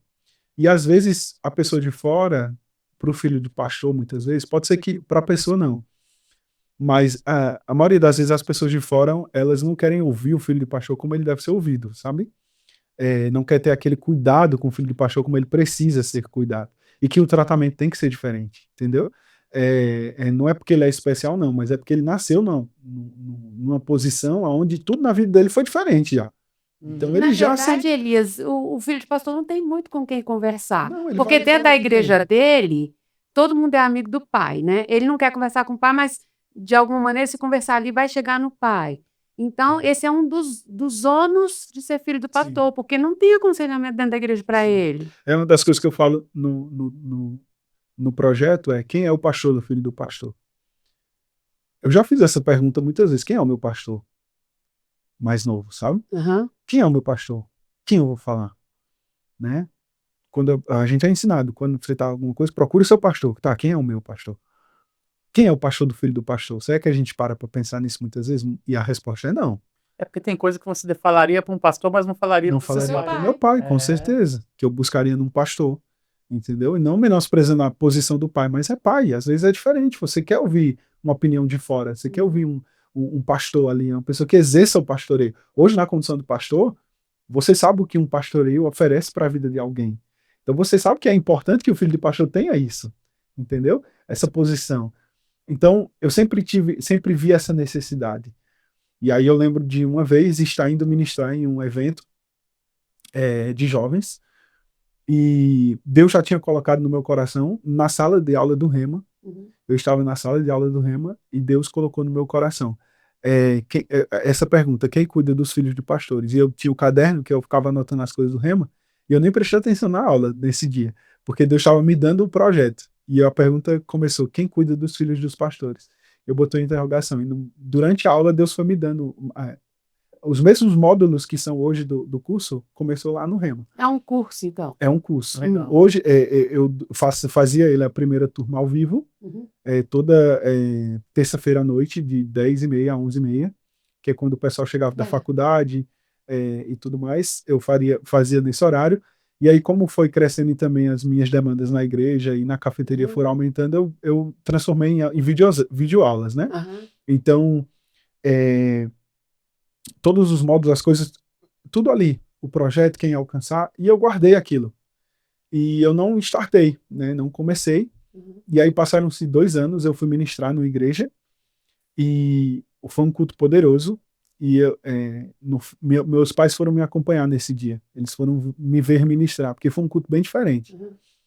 Num lugar diferente, foi bem legal a proposta do culto. E aí, terminou o culto, a gente saiu para comer com o pessoal, entramos no carro voltando para casa. Eu só tinha compartilhado o projeto com os meus pais, e aí minha mãe entra no carro meio que com a voz trêmula, quase que chorando, e ela diz assim para mim: meu filho, você precisa pôr aquele projeto para fora. Eu acabei de ficar 1 hora conversando com a esposa do pastor e ela não sabe o que faz, porque os 2 filhos estão desviados e não querem saber de igreja. E aquilo me pegou demais. Aquilo quebrou meu coração. Isso foi, eu ministrei num sábado, domingo eu passei o dia com aquilo no coração. Segunda-feira eu sentei na frente do computador e disse: pai, eu vou colocar isso para fora. 10 dias depois eu estava com 40 alunos na turma. Como? Como você anunciou isso? No meu Instagram, hoje eu tenho 3.000 seguidores no Instagram, na época eu tinha 1.500. E você colocou uma propaganda? Coloquei o Google Forms. Projeto Jovens Ministros, entrei em contato com o pessoal da igreja, pedi para fazer uma arte. Botei a ideia, botei minha cara lá. Mas você escreveu um projeto específico para filhos de pastor? Aí eu botei lá, filho de pastor e ministro. Deus botou um projeto no meu coração, expliquei para eles brevemente no meu Stories. Coloquei um documento do Google Drive. Coloca teu nome aí, a gente vai colocar no Google Telegram e vai ter toda terça-feira isso aqui. Aí entraram 50 e poucas pessoas e 40 se formaram. Fizeram 4 meses de curso. Show. E aí, isso para mim foi muito expressivo. Aí você dava aula toda terça-feira? Toda terça-feira, 1 hora de aula. E aí, depois de 1 hora de aula, a gente tinha 1 hora de perguntas. E aí, desses aí, todos... Você terminava 1h30 da manhã? Meia-noite e meia? Meia-noite e meia. Uau. E eles ficavam, eu ia trabalhar no outro dia, eles iam trabalhar no outro dia, todo mundo estava lá. Você viu uma necessidade mesmo. E isso queimou muito, isso queima muito forte no meu coração. E hoje é uma das coisas que eu mais oro, assim. Hoje eu não estou fazendo o projeto como ele começou, entendeu? É por falta de braço, por falta de recurso, demanda muito tempo, demanda muito alcançar as pessoas certas. É uma luta muito, muito grande para você quebrar com orgulho, entendeu? Assim, as pessoas, os filhos de pastores precisam gerar confiança para poder falar. Eles precisam ter incentivo para isso. Os pais precisam incentivar os filhos aí fazer isso também, né? Então é uma cadeia, assim, sabe? Muito, muito extensiva. Mas esse é o propósito da minha vida, assim. Hoje. E qual foi a realidade com que você se deparou quando você começou isso? O que você encontrou era o que você esperava? Ou foi mais doloroso do que você imaginava? Foi mais difícil, muito mais difícil. Eu tive que muitas vezes sentar com meu pai e pedir orientação para ele em relação a algumas coisas, porque como eu falei anteriormente, a minha maior dificuldade é com quem eu não falo. Eu não falo com os pais deles, entendeu? E o meu maior problema é com os pais. O que é que eu faço? Eu cuido de gente ferida. Eu cuido de filhos feridos. Então, eu digo que 80% do tempo é cuidando deles e 20% é instruindo eles dos próximos passos. O curso ele tem muito, muito tema que é falando justamente para ele não errar. Mas eu tive que remodular algumas coisas para cuidar deles primeiro, entendeu? Então, de 4 meses de curso, eu fiquei 2 meses e meio, 3 meses cuidando deles. Então, passando pano em ferida, sabe? Botando pomada em cicatriz, né? Falando para tirar algumas coisas do coração, sabe? Então, e o curso, ele sempre foi online. Então, eu tenho 6 pessoas que fizeram, que eram da minha cidade. Todos os outros eram de fora. Então, tinha gente do Maranhão, tinha gente do Piauí, tinha gente de Recife, tinha gente de Minas Gerais. Então, eu nunca conhecia essas pessoas pessoalmente. E eu via elas ali, e eu digo, eu criei um grupo de intercessão, né, do projeto, que eram 4 mulheres que oravam por eles todos os dias, né, e hoje eu fico muito feliz, porque hoje alguns deles são líderes na igreja deles, e eles estavam basicamente afastados da igreja, e hoje eles são líderes na igreja deles, hoje eles ajudam os pais deles, né, porque eles não queriam trabalhar perto dos pais, e hoje eles ajudam os pais deles, né.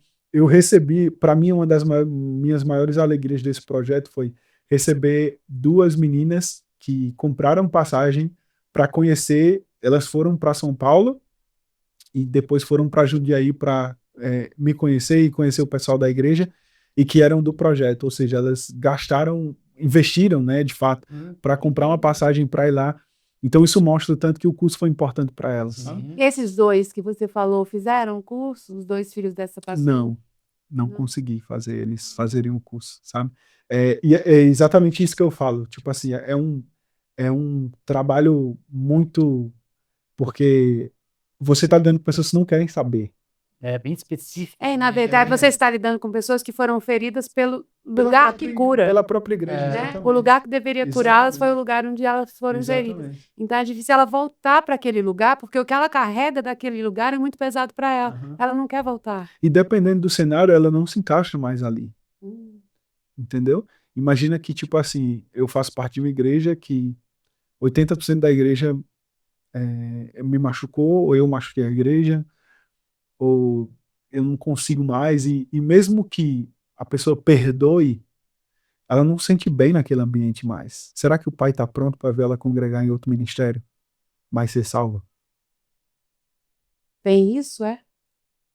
Eu, Tem que estar junto. eu já aconselhei um rapaz que ele disse, olha, ele disse para mim, eu até volto, mas eu não volto para a igreja do meu pai, eu não volto para a igreja que eu faço parte, eu não faço parte, não consigo entrar mais no ministério. Mas eu acho isso tão interessante, porque eu tenho 2 filhos, os 2 estão em igrejas diferentes da nossa, e na verdade eu congreguei em igreja diferente do meu pai na minha adolescência, e eu acho essa visão aí sua, para mim, até um choque, porque sempre foi tão tranquilo para os meus pais, né? Os meus pais eram de linha de frente de igreja, mas quando eu fiquei adolescente, eu e meus irmãos, meu pai disse, aqui não tem um trabalho bom para adolescentes, e eles nos encaminharam para uma outra igreja, né? Estávamos sob supervisão, meu pai era muito atento, minha mãe muito atenta, mas a gente estava em outra igreja e deu tudo certo, e na nossa família a gente acabou reproduzindo o modelo, né? A gente quer que eles estejam bem, tem tanto pastor maravilhoso, tanta igreja maravilhosa, tem muito lugar aí. E nunca foi essa história de tem que congregar junto, tem que estar junto. Então você falar isso para mim, eu acho até um choque pensar, porque assim, o pastor tem que estar na igreja do pastor.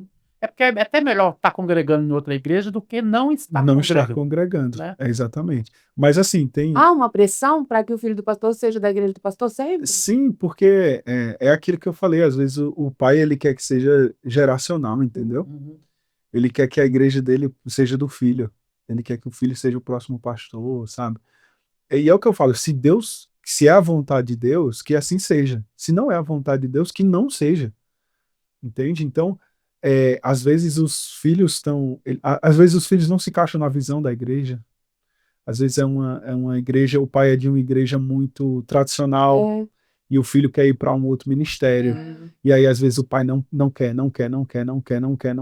e briga com o filho, porque quer o filho na igreja, Porque que é uma das coisas que eu tive um caso, cara, muito triste, muito triste mesmo.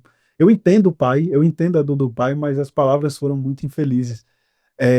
De o filho da igreja do pai não pode fazer determinada coisa, e o filho fez, e quando ele conversou com o pai, a primeira palavra que saiu da boca do pai foi: você me envergonha na frente da igreja. Então, não foi um cuidado de pai, foi um pensamento: você está prejudicando o meu ministério. Então, isso para o filho, eu sei dessa dor de tipo assim, cara, eu tô prejudicando o ministério do meu pai, o que ele levou anos para construir. Só que meu pai nunca falou isso para mim. Mas eu sabia, meu irmão sabia que um erro nosso prejudicaria o ministério dos meus pais. É claro que a gente sabe. Mas meus pais, mesmo a gente errando, nunca disseram isso pra gente. Mas eu fico imaginando esse menino quando o pai dele disse: Você me envergonha diante da igreja. Você me prejudica. Você quer acabar com o meu ministério? É isso que você quer fazer? Então, cara, não tem espaço. O sábio do pai é vai para outra igreja, congrega lá. Você concorda com essa visão? Vai lá, só não fica longe do Senhor. Exatamente. Porque não é placa de igreja. A gente sabe muito bem que não é placa que salva. Então, deixa aí. Então, uma das coisas que eu mais. E aí eu posso falar, eu sou do Ministério Verbo da Vida.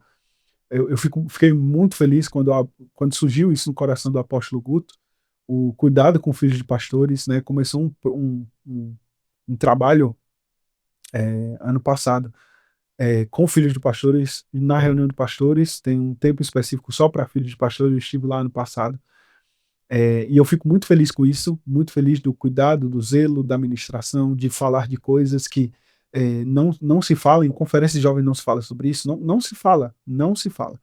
Então, porque é muito específico. É muito específico. Quando você conversa, senta numa roda com filhos de pastores e filhos de ministros, eles vão viver a mesma coisa. Eles vão ter os mesmos sentimentos.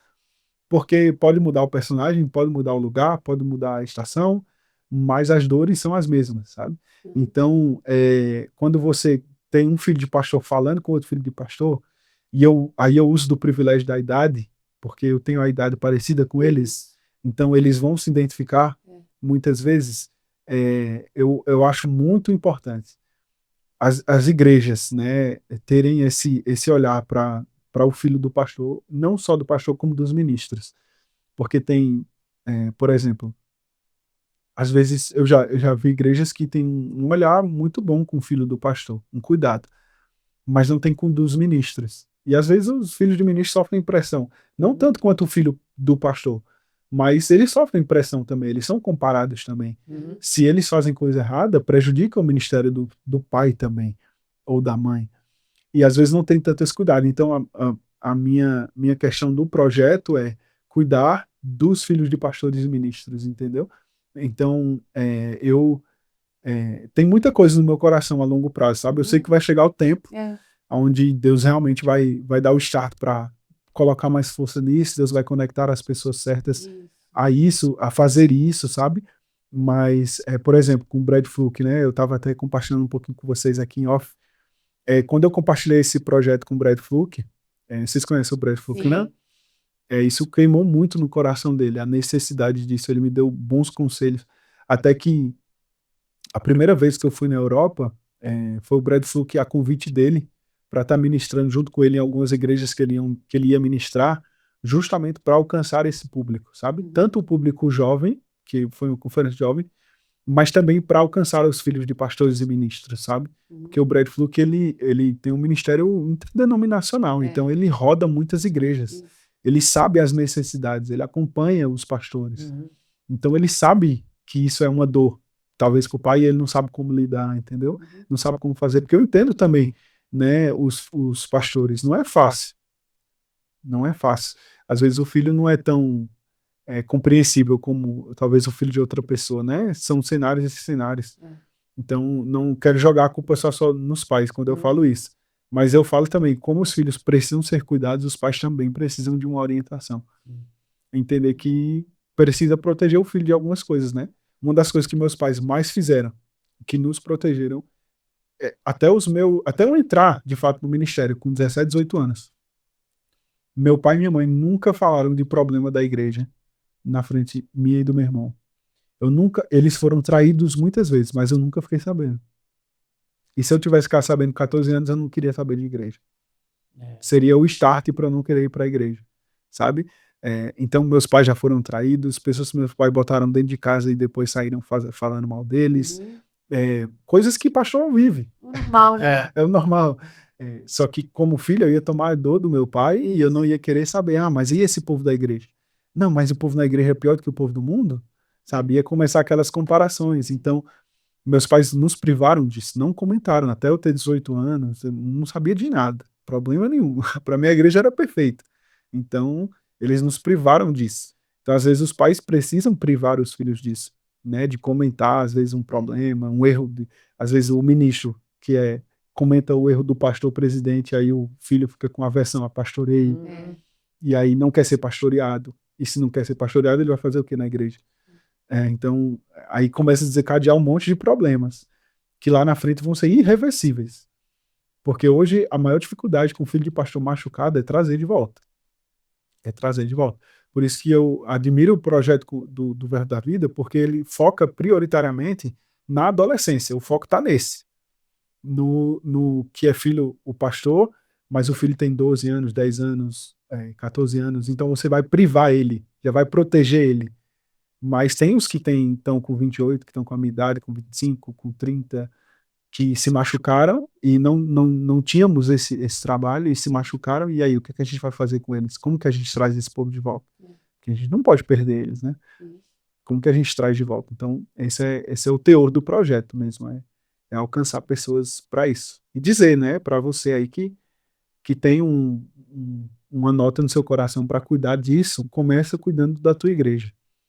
Pega o filho de pastor da tua igreja, você que é líder de jovens, tenha um trato especial, tenha um carinho especial com esse filho, com essa filha, com o filho do ministro, chama para conversar individualmente, ora por ele, instrui na palavra, né? A melhor coisa que você pode fazer é isso, é tirar o peso da cobrança, porque ele já tem muita, sabe? Naturalmente ele já tem muita. Você tirar o peso da cobrança e ouvir dele, porque, por exemplo, uma das coisas que mais pega de eu ser de fora da maioria deles vamos dizer assim, que eu sou o pastor presidente de vocês são pastores auxiliares, e eu vou pastorear a Júlia, que é filha de vocês. A Júlia ama vocês, mas tem coisas que não tá legal, né? Como que ela vai falar isso pro pastor, que é o pastor de vocês, que é amigo de vocês? Que depositou confiança na gente para exercer um cargo na igreja. Exatamente, ela vai dizer, cara, eu vou descobrir a vida dos meus pais?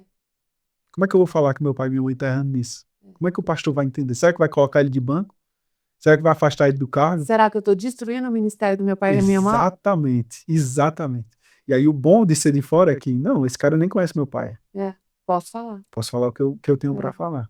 Só que eu acho isso ao mesmo tempo bom, ao mesmo tempo ruim. Porque como que eu vou falar com o pai dele? Entendeu? Tipo, como que eu vou dizer, cara, você tá perdendo seu filho por um erro tão besta, sabe? Volta os olhos para tua família, seja o mesmo cara que você é na igreja, seja o mesmo em casa.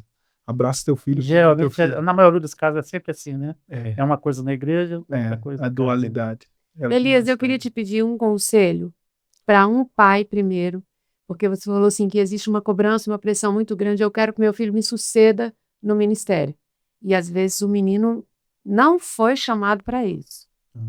Eu queria que você desse um conselho para esse pai e depois eu quero colocar o outro lado da pergunta. Então, primeiro falando para o pai, o que você diria para esse pai? O que eu diria para ele o que mais queima no meu coração, que eu falei anteriormente, você só tá aí porque você sabe que foi Deus que te colocou. Então, se você ama seu filho, você não vai colocar ele num lugar que você sabe que se Deus não estiver com ele, ele não sobrevive. Ministério é um lugar que, se Deus não te coloca, você morre. Uau. Ministério é um lugar que as pessoas às vezes brincam demais com o ministério. Mas ministério é um lugar que, se Deus não estiver com você para executar aquela tarefa, você não aguenta. Você não aguenta. Então, a minha pergunta para o pai é: você colocaria seu filho num fogo cruzado? Sem colete, sem treinamento, sem preparação? A resposta, obviamente, seria que não. Então, por que colocar o seu filho no ministério só porque você quer? E não é o que Deus tem para a vida dele. O melhor lugar para o teu filho não é... A gente vê no ministério o que a gente vê na sociedade. Quantos filhos frustrados que fizeram faculdade estão trabalhando, cumprindo o sonho do pai? O menino queria ser médico, mas o pai queria que ele fosse advogado. E aí ele só fez advocacia por causa do pai. Aí com 10 anos de carreira, ele muda de carreira para realizar o sonho dele, sendo que ele ficou 10 anos realizando o sonho do pai, porque o pai quis que o menino fosse advogado e não quis deixar ele ser o que ele queria ser, que é médico. Deixa o menino ser médico, apoia o sonho dele. Não está fazendo nada de errado. Deixa ele ser médico. Então, claro que no ministério tem a questão da vocação, do chamado, mas às vezes os pais imprimem nos filhos o que o que ele quer que o filho seja. Quer realizar no filho um sonho Um sonho dele. E o meu conselho para o pai é: não dê para o seu filho aquilo que Deus não deu. O ministério não é herdado. O ministério é dado por Deus. Meu pai não coloca em mim o que ele quer que eu seja. Deus colocou em mim, sabe? Eu até brinco, né? Lá em casa, meus pais, eles têm um desejo, eles têm uma palavra profética de muitos anos, e eles têm o desejo de ir para os Estados Unidos, né? De morar nos Estados Unidos, de ter um tempo lá. Deus tem um propósito para eles lá. Meu irmão já está lá. Nem sei se eu podia estar falando tudo isso, mas eu estou falando porque vem ao caso. Mas meu irmão está lá. Ele tocou nisso. Ele entrou, então. No podcast ele tocou nisso.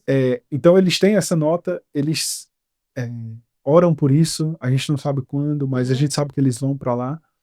E é um desejo muito grande do meu pai que eu vá para lá. Porque meu pai quer ter a família perto. Meu pai é muito amoroso, ele quer ter os filhos ali tudo perto. Seu pai é pai. Então. Pai é assim. Normal. Pai é assim. Então ele quer que eu vá. E eu já falei para ele. E ele entende muito bem disso. Hoje é uma brincadeira, mas a gente já teve essa conversa. E eu falei para ele: pai, se Deus não colocar os Estados Unidos no meu coração, eu não saio de Jundiaí. Porque Deus colocou Jundiaí no meu coração. Então, até que Deus tire Jundiaí e coloque em outro lugar, eu não vou. Exatamente. Estados Unidos está no coração do Senhor, não está no meu ainda. Então, se Deus quiser que eu vá, Deus vai colocar no meu coração e eu vou sem problema, porque entre Jundiaí e Estados Unidos é melhor. Mas é o chamado, entendeu? Eu sei que Deus me quer ali. E ele entende isso. Então, o que eu falo pros pais é exatamente isso. Não coloque no seu filho o que você quer que ele seja. Deixe, principalmente no ministério. É Deus quem coloca ele. E vamos ao contrário agora. Você, como um filho, você é jovem, muito novo.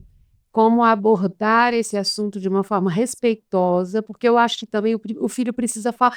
Dizem que aquilo que não é dito não existe no mundo. É preciso que o filho fale. Sim. Né? Mas tem que existir o jeito, existe a hora. O que você diria para esse menino? Como começar uma conversa dessa? E como dizer para o pai: pai, eu não quero ser pastor, eu quero ser outra coisa. Sim. Eu, primeiro, ter umas boas semanas de oração em línguas. Se preparar. Umas boas semanas de oração em línguas. Buscar conselhos. A Bíblia diz que na multidão de conselhos nós encontramos sabedoria. Então, buscar conselhos em lugares diferentes. Você vai ouvir um conselho nosso aqui, nesse podcast. Busca de outras pessoas. Abre o teu coração, de fato. Né? Não fala o que você quer ouvir. Né? Fala o que precisa ser falado. Porque, às vezes, a gente fala as coisas, mas deixando elas bonitas para a gente ouvir o que a gente quer. Condicionando a resposta. Fala a verdade. Seja claro, é isso aqui, joga claro, bota as cartas na mesa, é isso aqui, ó, está no meu coração, até para ouvir os conselhos. Pastor João Roberto, tem uma ministração dele, ele fala uma coisa que marcou muito meu coração. Ele diz assim: se você não tem uma vida de oração, não diga que você não tem chamado. Porque como que você vai dizer que você não tem chamado se você não tem uma vida de oração? Chamado é comunicado em uma vida de oração. Porque você tem que ouvir do Senhor, não é o que você quer. Porque talvez o filho esteja fugindo do chamado e o pai querendo colocar ele no chamado. Então, às vezes o filho está: não quero isso para minha vida. Mas o pai sabe que é a vontade de Deus para a vida dele. E o filho está fugindo. E às vezes o filho está usando o nome de Deus. Não, Deus não quer isso para minha vida, só que ele não tem uma vida de oração. Ele não tem uma vida de entrega ao Senhor. Então, o mediador de todos os lados é Deus, tanto do pai quanto do filho. É Deus. Então, o filho tem uma vida de oração, o filho está buscando a resposta no Senhor. Então, o que é que Deus falou? O que é que Deus ministrou ao teu coração? Não, Deus ministrou isso ao meu coração. Pronto. O pai está orando pela vida do filho? Tá. O que é que Deus ministrou ao seu coração? Está orando mesmo? Tô. Deus tem que falar a mesma coisa. Deus tem que falar a mesma coisa. Então, o meu primeiro conselho é: senta com seu pai e fala assim: pai, eu não estou feliz com algumas coisas. Eu estou achando que a gente está caminhando para um lado que está diferente. Então vamos fazer assim? Vamos passar os próximos 3 meses orando por isso? O Senhor ora pelo meu chamado e eu vou orar pelo meu chamado. Daqui 3 meses a gente senta e a gente vai escrever o que Deus falou sobre mim para o senhor, o que é que Deus falou sobre mim para mim. Aí a gente chega no consenso. Porque aí não é nem a minha vontade, nem a sua, é a de Deus. Então, eu acho que, como a gente está falando de um ambiente cristão, esse tem que ser o conselho, é buscar no Senhor a resposta. Então, o meu conselho para o filho é: orienta seu pai a buscar uma vida de oração com esse propósito. O que o Senhor, o que Deus tem para o meu filho? Porque o pai é a autoridade sobre o filho. Deus não vai ter problema de revelar isso para o pai, como Deus revelou para o meu. Entendeu? Então, meu pai já sabia qual era o meu chamado. Ele só não queria que eu... Exatamente, que eu ouvisse dele antes de ouvir de Deus. Entendeu? Então, o filho, se o pai estiver ouvindo, faça isso com seu filho. Sente com ele e fale: meu filho, ó, acho que a gente está divergindo nas nossas visões de ministério. Eu não quero te entregar algo que Deus não te entregou, e eu não quero que você fuja de algo que Deus te entregou. Então você vai orar 3 meses, eu vou orar 3 meses, daqui 3 meses a gente volta, senta, e a gente vai ter uma resposta do Senhor. Então é buscar no Senhor. Não tem essa resposta não pode ser tão bonita quanto a gente esperava, mas ela é a mais prática. Sim. Então é a simplicidade do evangelho. O simples não é menos poderoso do que o sobrenatural. Então é o simples de uma boa conversa, sabe? Eu falo isso. Eu não sou... e acho que lá em casa a gente é todo mundo assim, mas eu vou falar por mim. Eu não sou místico, não, sabe? Eu acho que eu sou quase zero místico, assim. Eu sou quase zero místico. Eu creio que da mesma... Eu até estava compartilhando isso com um líder de jovens lá da igreja, né? Que eu supervisiono ele. E eu estava falando com ele e também com outro jovem da igreja, assim: eu creio que Deus fala tanto quando um profeta, um homem de Deus ou uma mulher de Deus aponta para você e diz: assim diz o Senhor. Eu creio que Deus fala tanto assim como se eu e o Senhor sentar na piscina, comer um churrasco e Deus começar a falar através da vida do Senhor. Eu creio que é o mesmo poder. Ele é simples. Eu creio que é Deus do mesmo jeito. Eu não consigo ver mais Deus no assim diz o Senhor e... Não precisa ter essa frase assim. E eu caia no chão, e eu trema, e eu chore. Eu não estou menosprezando isso. Eu creio nisso. Mas eu estou dizendo que Deus se manifesta tanto assim como Deus se manifesta no mesmo poder, sentado, conversando, tomando uma açaí. Está sensível a voz dele, você vai saber identificar. Exato, num podcast, quantas pessoas não podem estar sendo poderosamente abençoadas. Exatamente, resposta de oração tá vindo. Ah, mas o cara tá lá do outro lado, sentado, nem conheço ele, mas Deus, quem somos nós para medir a capacidade de Deus de trazer uma resposta? Exatamente. Então, às vezes as pessoas, e aí o meu conselho, o meu cuidado com místico demais é que as pessoas imaturas, elas tendem a ser místicas. Então elas, se é a vontade de Deus que esse copo caia. Se é a vontade de Deus, o próximo podcast que eu vou ouvir, eles não vão estar com copo preto. Se for o copo azul, é Deus dizendo sim. Então as pessoas condicionam as respostas, sabe? Se próxima palavra dele for Deus, é a resposta que eu precisava. Eu já fiz isso. Eu já fui místico assim. A imaturidade, ela é mística. Mas o que a gente tem que buscar é ser bíblico. E Deus é bíblico. Quando a gente está estudando a palavra, no nosso devocional, Deus tem que comunicar alguma coisa ao nosso coração. Quando a gente está com a nossa liderança, Deus tem que comunicar ao nosso coração. Eu conversando com um jovem esses dias, e aí ele dizia: não, mas o Espírito Santo vai me dizer. Eu falei: cara, o Espírito Santo usa pessoas. Talvez ele esteja falando com o teu líder há anos e tu não obedece. E a resposta está ali, mas você quer que venha a voz de trovão, Hollywood, trema, e tenha todo aquele negócio, sendo que Deus está falando com você o tempo todo.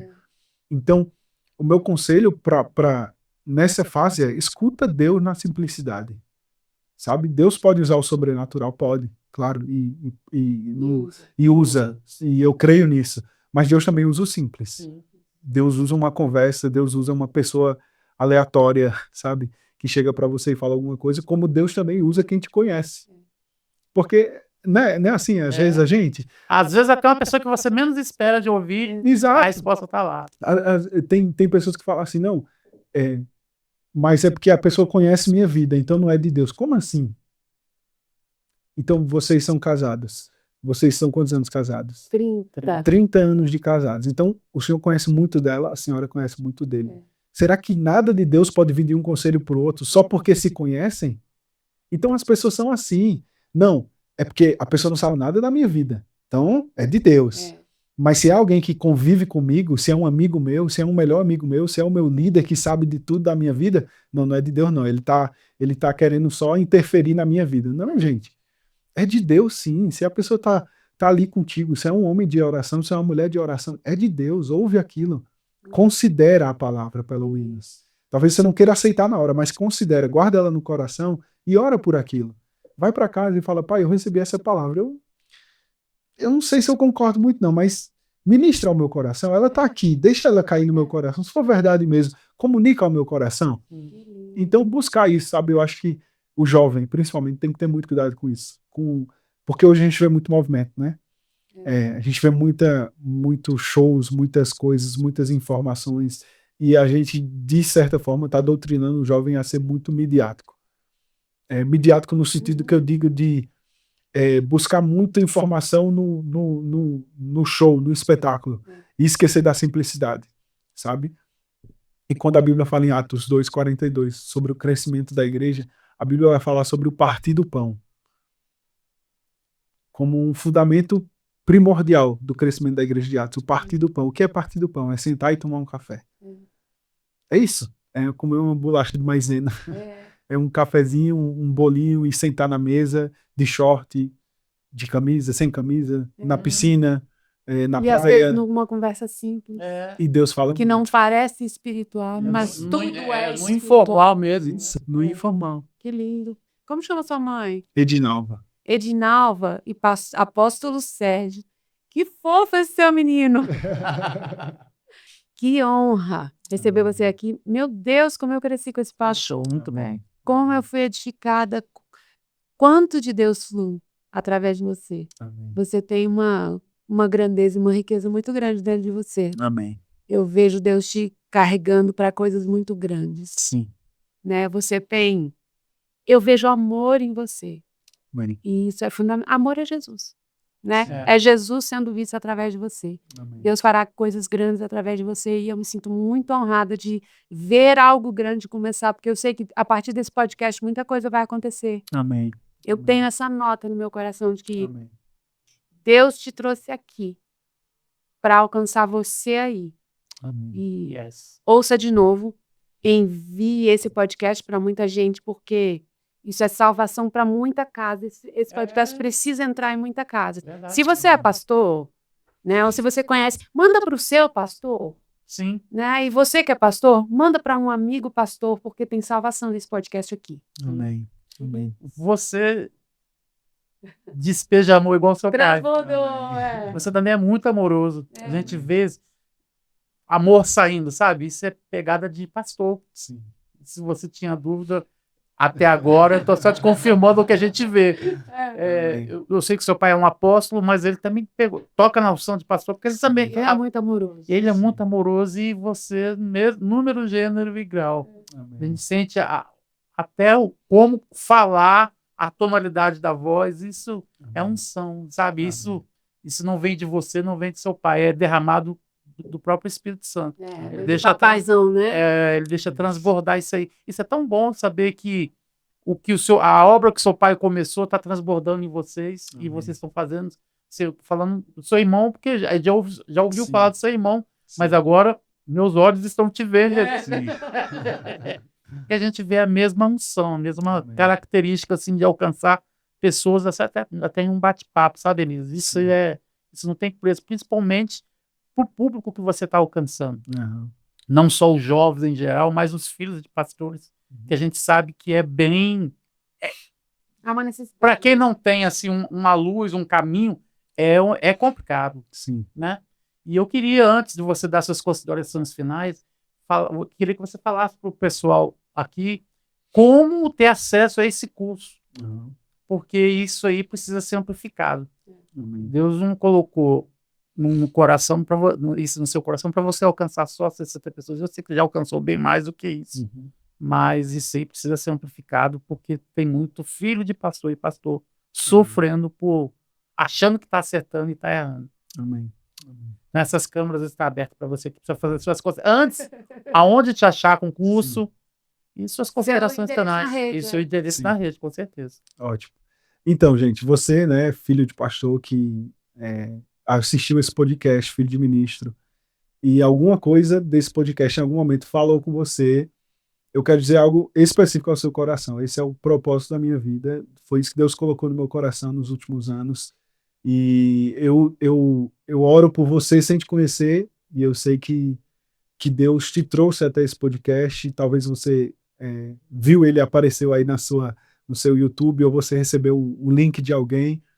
E eu quero dizer para você que Deus trouxe aqui com esse propósito de cuidar de você, né, de te dar bons conselhos. E você pode me procurar nas redes sociais, no meu Instagram, Elias E. Pessoa, e você pode mandar um olhar e a gente vai entrar em contato, vai mandar tudo que você precisa para você ter acesso ao curso e você vai poder, de fato, abrir o seu coração para ser cuidado pelo Senhor. Não esse mérito não é meu, não é do Elias, não tem nada a ver com Elias, mas é do Senhor. Eu sou só o vaso, né, usado, o instrumento usado pelo Senhor. E eu tenho certeza que essa é uma resposta de Deus. Você, pai, também, né, busque ajuda, né? O meu curso, você pode adquirir ele para você entender um pouco mais sobre o que o seu filho passa, mas ele não fala tanto com você. Mas eu quero te aconselhar, você, pai, buscar ajuda, né, de pastores que você considera, respeita, que você vê que conseguiram trilhar um caminho. Não é motivo de vergonha, não invalida o teu ministério, não invalida o teu chamado, não invalida o homem de Deus que você é, mas busque ajuda. Busque ajuda. A gente sabe, eu sei, por acompanhar os filhos de pastores, como é complexo estar na posição que vocês estão. Então busque ajuda mesmo, né? Entre em contato, né, com o pessoal do podcast. Se você não sabe a quem procurar, né, converse com eles, busque ajuda, né, busque conselhos, mas não fique errando nas mesmas coisas, né? E bote a sua família em primeiro lugar. Deus e a sua família, depois você cuida da sua igreja, né? E ame isso, ame a sua família, ame seu filho, sua esposa. Então esse é o meu conselho. E as minhas considerações finais é agradecer vocês por essa oportunidade, né, por ter sido muito bem recebido aqui, ficar muito à vontade, né? Acho que é o sentimento de todo mundo que vem aqui, a vontade que dá é ficar uma semana aqui e a gente não sair mais, né? Mas eu também não posso deixar de agradecer a Deus, né, aos meus pais, né, pela criação, por tudo que eu vivo hoje, todo lugar que eu passo é fruto do trabalho deles, é fruto do que eles fizeram, né? Quero agradecer meu irmão também. Beijo, saudade de você, a noiva dele, a esposa dele, que eu nunca sei o que é minha. Vai ser minha cunhada. Isso é muito ruim com esse nome. Vitória, e também minha noiva Amanda. Beijo, te amo. Seus pais também, toda igreja da Vida Jundiaí, né? Porque essas pessoas são suporte, né? Isso. Então, sempre que eu vou para um lugar, elas estão indo comigo. Mesmo que não estejam aqui, elas estão junto comigo.